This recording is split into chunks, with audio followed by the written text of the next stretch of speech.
We're going to read chapter 15 of The Magician's Nephew now, and this is the last chapter of this book, and it will be the end of our read-alouds for this spring semester. So I hope that you've enjoyed our series together, and you can come back and watch it anytime. And this chapter is called The End of This Story and the Beginning of All the Others. "You need no rings when I am with you," said the voice of Aslan. The children blinked and looked around them. They were once more in the wood between the worlds. Uncle Andrew lay on the grass, still asleep. Aslan stood beside them. "Come," said Aslan, "it is time that you went back, but there are two things to see first. A warning and a command. Look here, children." They looked and saw a little hollow in the grass, with a grassy bottom, warm and dry.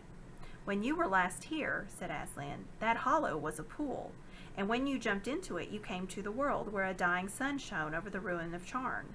There is no pool now. That world is ended, as if it had never been there. Let the race of Adam and Eve take warning." "Yes, Aslan," said both children, but Polly added, "But we're not quite as bad as that world, are we, Aslan?" "Not yet, daughter of Eve," he said, "not yet, but you are growing more like it. It is not certain that some wicked one of your race will not find out a secret as evil as the deplorable word and use it to destroy all living things. And soon, very soon, before you are an old man and an old woman, great nations in your world will be ruled by tyrants who care no more for joy and justice and mercy than the Empress Jadis. Let your world beware. That is the warning. Now for the command. As soon as you can, take this from your... I gotta learn to read, people. As soon as you can, take from this uncle of yours his magic rings and bury them so that no one can use them again." Both the children were looking up into the lion's face as he spoke these words, and all at once, they never knew exactly how it happened, the face seemed to be a sea of tossing gold in which they were floating, and such a sweetness and power rolled about them and over them and entered into them that they felt they had never really been happy or wise or good or even alive and awake before.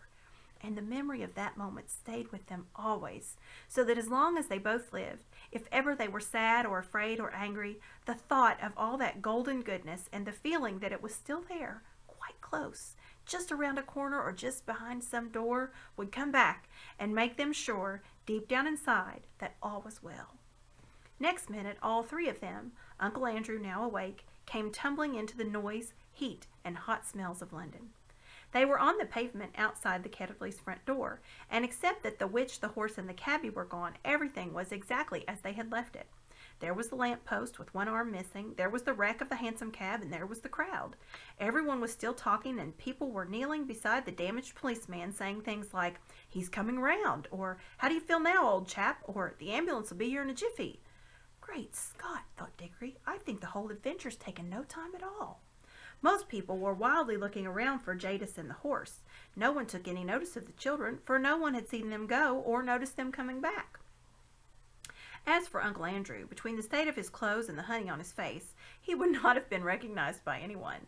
Fortunately, the front door of the house was open, and the housemaid was standing in the doorway staring at the fun. What a day that girl was having. So the children had no difficulty in bustling Uncle Andrew indoors before anyone asked any questions. He raced up the stairs before them, and at first they were very afraid he was heading for his attic and meant to get his remaining magic rings, but they needn't have bothered. What he was thinking about was the bottle in his wardrobe, and he disappeared at once into his bedroom and locked the door. When he came out again, which was not for a long time, he was in his dressing gown and made straight for the bathroom. "Can you get the other rings, Paul?" said Diggory. "I want to go to Mother." "Right, see you later," said Polly, and clattered up the attic stairs. Then Diggory took a minute to get his breath and went softly into his mother's room, and there she lay, as he had seen her lie so many other times, propped up on the pillows, with a thin, pale face that would have made you cry to look at it. Diggory took the apple of life out of his pocket. And just as the witch Jadis had looked different when you saw her in our world instead of in her own, so the fruit of that mountain garden looked different too. There were all sorts of colored things in the bedroom, the colored counterpane on the bed, the wallpaper, the sunlight from the window, and Mother's pretty pale blue dressing jacket. But the moment Diggory took the apple out of his pocket, all those things seemed to have scarcely any color at all. Every one of them, even the sunlight, looked faded and dingy. The brightness of the apple threw strange lights on the ceiling. Nothing else was worth looking at. You couldn't look at anything else. And the smell of the apple of youth was as if there was a window in that room that opened onto heaven. "Oh, darling, how lovely," said Diggory's mother. "You will eat it, won't you, please?" said Diggory. "I don't know what the doctor would say," she answered, "but really I feel almost as if I could." He peeled and cut it up and gave it to her piece by piece. And no sooner had she finished it than she smiled, and her head sank back on the pillow, and she was asleep. A real, natural, gentle sleep. That, without any of those nasty drugs, which was, as Diggory knew, the thing in the world that she wanted the most. And he was sure now that her face looked a little different. He bent down and kissed her very softly, and stole out of the room with a beating heart, taking the core of the apple with him. For the rest of that day, whenever he looked at the things about him and saw how ordinary and unmagical they were, he hardly dared to hope. But when he remembered the face of Aslan, he did hope. That evening he buried the core of the apple in the back garden. Next morning, when the doctor made his usual visit, Diggory leaned over the banisters to listen. He heard the doctor come out with Aunt Letty and say, "Miss Ketterly, this is the most extraordinary case I have known in my whole medical career. It is like a miracle. I wouldn't tell the little boy anything at present. We don't want to raise any false hopes, but in my opinion," and then his voice became too low to hear. That afternoon he went down to the garden and whistled their agreed secret signal for Polly. She hadn't been able to get back the day before. "What luck?" said Polly, looking over the wall. "I mean about your mother." I think it is going to be all right," said Diggory. "But if you don't mind, I'd really rather not talk about it yet. What about the rings?" "I've got them all," said Polly. "Look, it's all right. I'm wearing gloves. Let's bury them." "Yes, I've marked the place where I buried the core of the apple yesterday." Then Polly came over the wall, and they went together to the place. But as it turned out, Diggory need not have marked the place. Something was already coming up. It was not growing so that you could see it grow as the new trees had done in Narnia, but it was already well above ground. They got a trowel and buried all the magic rings, including their own, in a circle around it. About a week after this, it was quite certain that Diggory's mother was getting better. About a fortnight later, she was able to sit out in the garden. And a month later, that whole house had become a different place. Aunt Letty did everything that Mother liked. Windows were opened, frowsy curtains were drawn back to brighten up the rooms, there was new flowers everywhere and nice things to eat, and the old piano was tuned and Mother took up her singing again, and had such games with Diggory and Polly that Aunt Letty would say, "I declare, Mabel, you're the biggest baby of the three." When things go wrong, you'll find they usually go on getting worse for some time, but when things start going right, they often go on getting better and better. After about 6 weeks of this lovely life, there came a long letter from Father in India, which had wonderful news in it. Old great-uncle Kirk had died, and this meant apparently that Father was now very rich.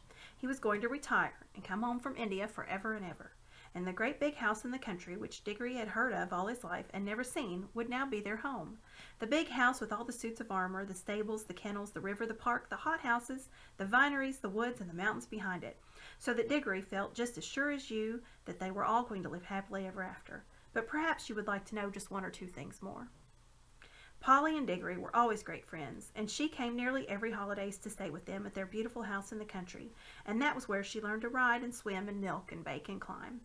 In Narnia the beasts lived in great peace and joy, and neither the witch nor any other enemy came to trouble that pleasant land for many hundreds of years. King Frank and Queen Helen and their children lived happily in Narnia, and their second son became king of Archenland. The boys married nymphs, and the girls married wood gods and river gods. The lamppost which the witch had planted without knowing it shone day and night in the Narnian forest, so that the place where it grew came to be called Lantern Waste. And when, many years later, another child from our world got into Narnia on a snowy night, she found the light still burning. And that adventure was, in a way, connected with the ones I have just been telling you.